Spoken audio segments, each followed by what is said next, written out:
Alors maintenant, Sang-Hyun Kim, étudiant au doctorat.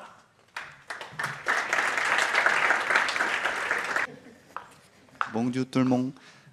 My name is Sang-Hyun Kim, PhD student from University of Quebec in the Abitibi-Témiscamingue and Grammar, under supervision of Professor Miguel Montoro Girona and Yves Bergeron and Dr. Raymond. Today I'm going to present the first chapter of my PhD thesis. Boreal forest is the largest land biome and contains the largest intact forests left in Earth. Their total land area is just 11%, but they are responsible for 1/3 of carbon stock and timber production.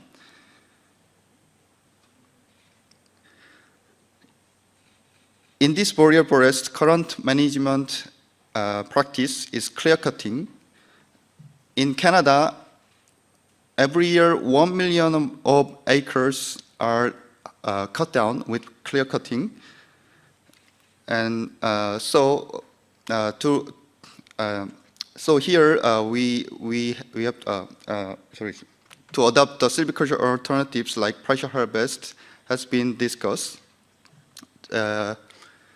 Partial harvest aims to narrow gaps between natural and managed forests by carefully selecting and removing specific trees. And for clear cutting, they often lead to establishment of single species or even-aged stands,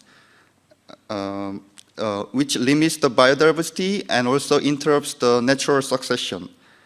With partial harvest, a more diverse forest structure can be maintained by allowing the diverse forest tree species to regenerate and thrive. This adopting silviculture alternatives is more important in Quebec context because 80% of forest area in Quebec are depending on natural regeneration methods, compared to 40% in Canada and 30% in Sweden is really high.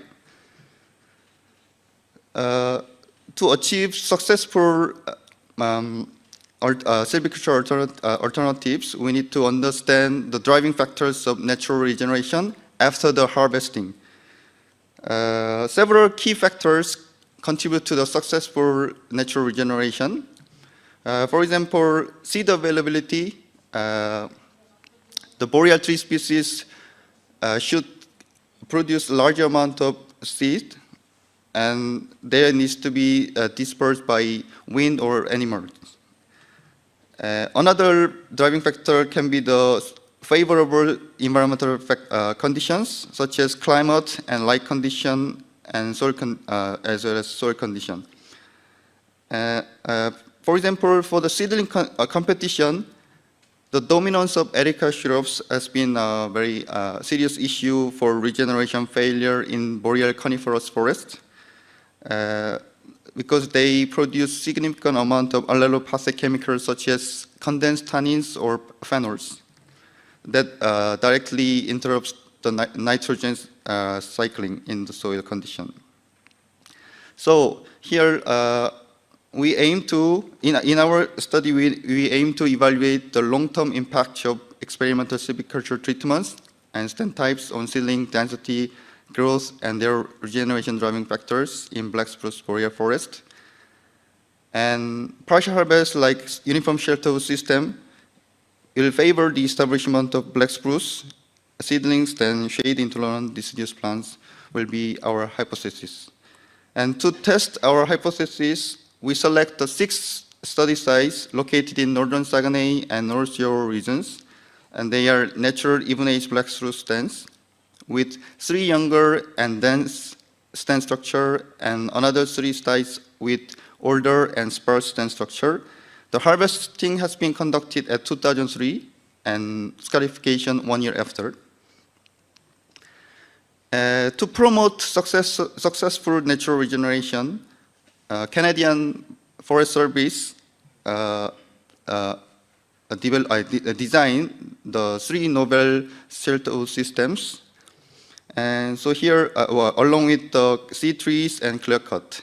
And these 6 treatments are all differed by harvesting intensity. And for the uniform shelter system in the downside, they are having all 50% harvesting intensity, but different spatial pattern and different proportion of scarification. The experimental design is a factorial in randomized blocks. So we have 6 study sites multiply 6 treatments, totaling to 36 experimental units. And each unit contains 42 microplots, so that we have 1,512 plots to investigate. So in each circular microplot with 4 square meter area, we first count the plant seedlings by species and height class, and calculate the coverage of Erica shrubs for Kalmia plants and Ledum plants. After that, we select one most dominant conifer seedling, either balsam fir or black spruce, for growth features like age, their grade, height, diameter, etc. From this investigation, we compared seedling density from each silviculture treatments. So if you can see from the left is the control with the dark green, and the normal green is uniform shelter system, and bright green is a C3, and orange for clear cutting. So we made 4 models for comparing this density, and we found that the black spruce was the most dominant species with 311% higher than balsam fir. And if you see that the younger black spruce density in younger stands, the mini strip was the highest, which is 3 times lower than control. But on the other hand, the clear cutting black spruce density was 2 times lower than control. Similar values were observed in older stands, but mini strip was still highest, and clear cutting was still the lowest, showing the seedling density. Regarding balsam fir, they were influenced by more stand type, with the double amount of seedling density in older stands. To evaluate the seedling growth, we also measured the terminal shoot length as a growth feature.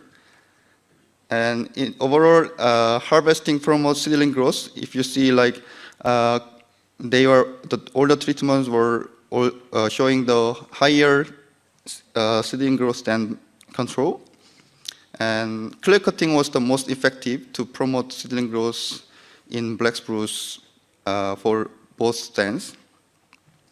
And generally, like the growth trend was kind of opposite compared to the density bar graph, which means the growth may be influenced by intraspecific competition.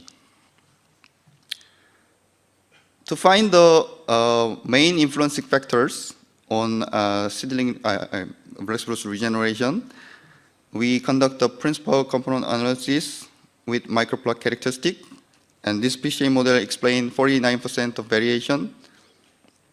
And we found that the density had a positive correlation with scarification, mineral soil, and polytrichum moss species, which indicates that the favorable seedbed condition for black spruce regeneration. And we also conducted a similar model for growth features. This model explained 43% of the variation. And we found the negative correlation with windrow and dead wood. It means that the seedling growth can be reduced by disturbance, windrow disturbance, or dead wood substrate. Aside from this microplot characteristic influence, I wanted to evaluate the effects of neighboring vegetation. And among that, the Erica shrubs like Kalmia and Ledum species, when they are present with black spruce, they significantly reduce the level of seedling density, and when their intensity is higher, also the seedling density was reduced even more, up to 38% for Kalmia plants and 43% for Ledum species. So from this result, we found that partial harvest with sparse scarification promote the natural regeneration of black spruce in boreal forest. And this was driven by seedbed condition, like positively with mineral soil and negatively with dead wood. And for the disturbance, positively with scarification and negatively with windrow. Yeah, and yeah, also that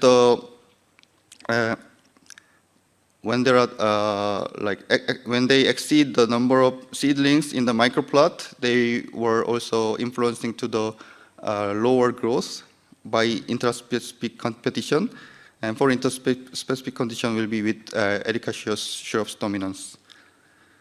And to improve this forest productivity, we could suggest partial harvest may be modified with additional treatments, tending for reducing the intraspecific competition and microsite mulching for preventing Erica shrubs. After this, for the next chapter, we are going to study more about the driving factors below ground ecosystem. Merci de vos attention.